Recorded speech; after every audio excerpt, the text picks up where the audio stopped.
All right, today we're looking at Arrow Garner's great standard called Misty. I know that I was looking online and it seems like everyone's doing this tune. Like I guess it's like popular again all of a sudden or something, or maybe it never lost its popularity, but it's a great tune, and there is a lot to unpack here in terms of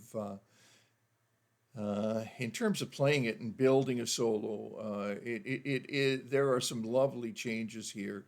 I would say it's not terribly easy, but it's worth every bit of the effort that you're going to put into it. So the first thing we're going to do is do a little bit of an analysis, and I'm going to do a melodic analysis along with the chordal analysis. So three flats, E flat. Now, people say these tricks and rhymes and stuff. I don't get it, right? Because I just told you there's the trick right there. Three flats, E flat. That's all you have to remember, right? Three flats, E flat. And the relative minor is C minor. That's the way to memorize it. Just that's bang, bang. It's over with. B flat, E flat, A flat. There it is. So if you see three flats, you know that you're going to be in the key of B flat, and that's it. So we start on the one chord. We start on the one chord of E flat. Let me put this tonality here. There's our one chord. And it says major seven. Now this is one of those examples where like, oh yeah, you can put you could use a major seven, or you could use a major seven with a flat five, or you could use a major seven or a major six or a major nine. But I don't know why you'd want to do all that stuff necessarily without first of all exploring the reasoning for the E flat major seven, which is to support the melody with a chord, and that melody here is a D, which is the major seventh of the E flat major seven chord.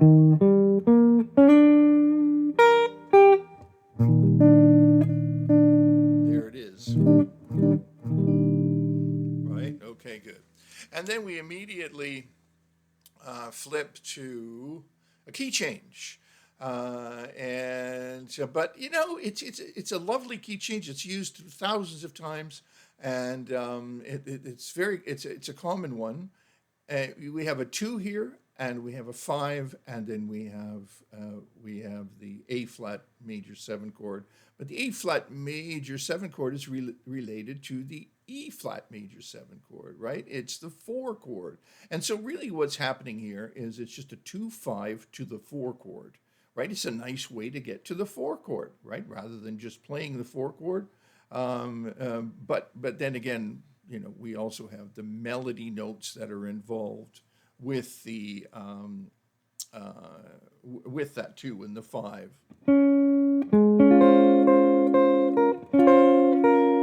Right, so the melody is directly taken out of, extracted from the chord progression itself, and then the A flat major seven. So we have that B flat, and then we have A flat major seven. That's the melody of the tune, and that's an A flat major seven arpeggio. Bam, like just the notes of an A flat major seven arpeggio. This is why it's so important to analyze tunes, because you can very clearly see why we talk about chord tones and talk about related 2-5s and so on when we're talking about soloing. It's no different. Composition and soloing, improvising, are no different. The only thing that's different is with improvising, you have to do it on the spot. All right. So we have a one chord, then we have two and the five, and then the new one, if you like, or the four chord with the 2-5, leading to that four chord. And then a lovely change here too. Really love this change. It goes to an A flat minor, which is the 4 minor. And so using the same tonal center of A flat, but you're going to the A flat minor, and then using that as a related 2 to a 5, and then a bit of a deceptive cadence leading back to the 1 chord. Now let's just listen to what I mean about. I'm just going to simplify a chord progression here. Just play E flat, just a triad chord to the 4, to the 4 minor.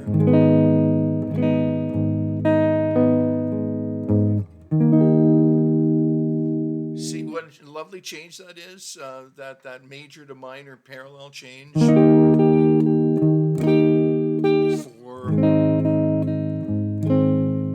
minor.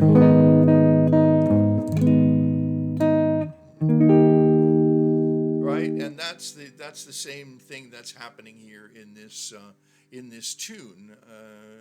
You're going from that.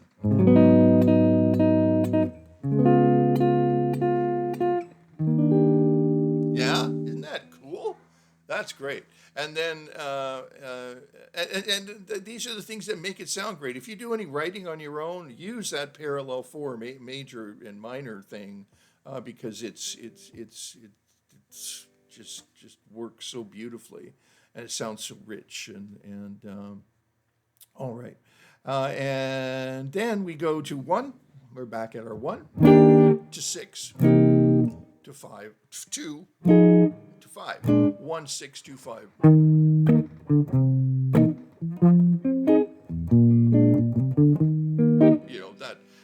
That hokey old 50s progression, but this is not hokey. It sounds pretty as anything.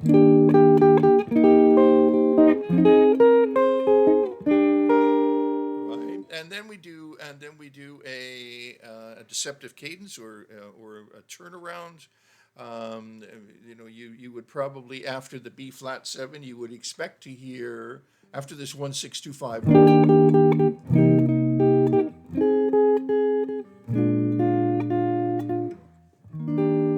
Right? Expect to hear that 1, but we don't hear that 1. We hear, here comes the deceptive part.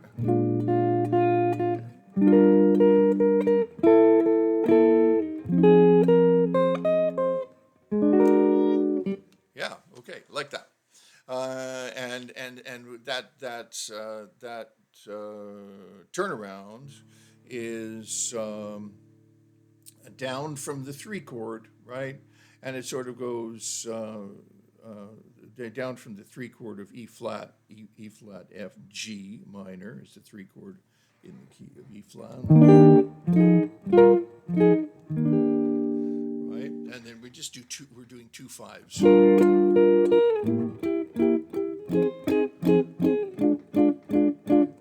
And there's about 1,000 different options you can do there. Not 1,000, but it probably is 1,000, but I don't know. Like, I maybe know 20 of them. Okay, and yeah, and I did a video on turnarounds. You may want to check that out, right? So there's our turnaround, or deceptive cadence, or turnaround.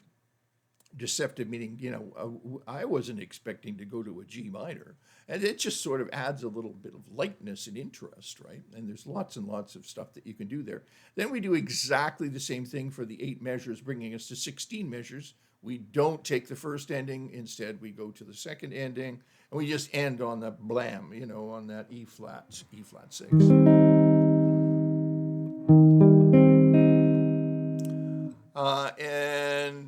And then we do that same thing that we did before. We do that repeat. We're repeating the idea that we had here: the 2 5 to the 4 major. And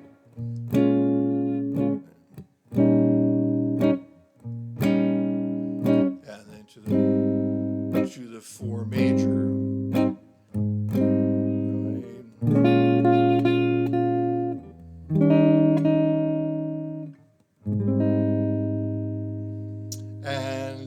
And this is a very clever change, and I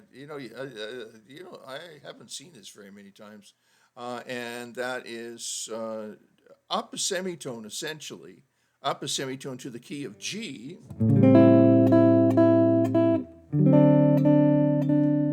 then you would expect it to go to G, but it doesn't. It goes up a minor third to F7, right? And that's the suffice to say that there's a connection, a minor third, sort of a minor third diminished connection between the D7 and the F7. Just remember that you're just going up a minor third, and that's fine. You've got a 2-5 in G here. The point of this analysis is always to build an understanding before you start digging into the tune, right? Before you start digging in and harmonic mapping it, you may want to do a harmonic map that tells you the keys that you're in each case, and then you can do related scales as a beginning to getting to know the tune, right? So what all we really need to know here is that it's a deceptive cadence. We thought we were going to G, but instead we go up a minor third from D7 to F7. And then once again, we have a turnaround.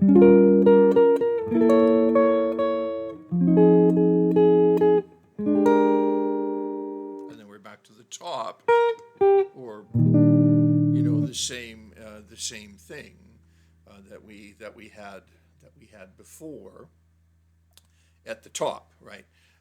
All identical, and all identical, right? That's it. If I play it.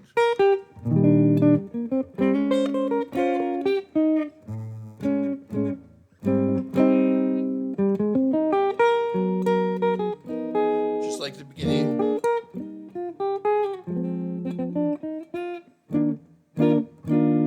Yeah, absolutely like the beginning. So the form of the tune is 8 measures and repeated, and then middle 8, and then 8 measures at the end. Classic song form. It's funny how that happens, eh? So 8 measures plus 8 measures is 16, plus 8 in the middle, 24, and the reinstatement of the original theme, 8 measures, making it a 32 measure form. All right. So that should give you a pretty good idea of how to look at this tune harmonically speaking. That's really where you want to go. And also I didn't spend a heck of a lot of time on the melody, but let's just say that the melody is always very closely related to the chords, right? We don't have a lot of it's very diatonic, right? The real the such a big part of the harmonic interest in this tune happens with the chord progression. This really interesting, intelligent, and yet, well, elegant chord progression, and the use of upper extensions, like the ninths and the major sevenths in the melody, always grabbing the chord progression. The melody is clearly stating where the chord progression is at, similar to what a good solo should do, right? Okay, so I hope that was a help to you. That's a look at Misty. Great tune. You got to have it in your repertoire, right? If you want to, play solo guitar stuff, you got to have this tune in your repertoire. Every guitar player needs to learn this tune, and it's got so much to teach you. Okay, if you like this, subscribe or give us a like. If there's any questions you have, any comments, we really like to hear from you. Thanks for stopping by, and that was an analysis of Misty.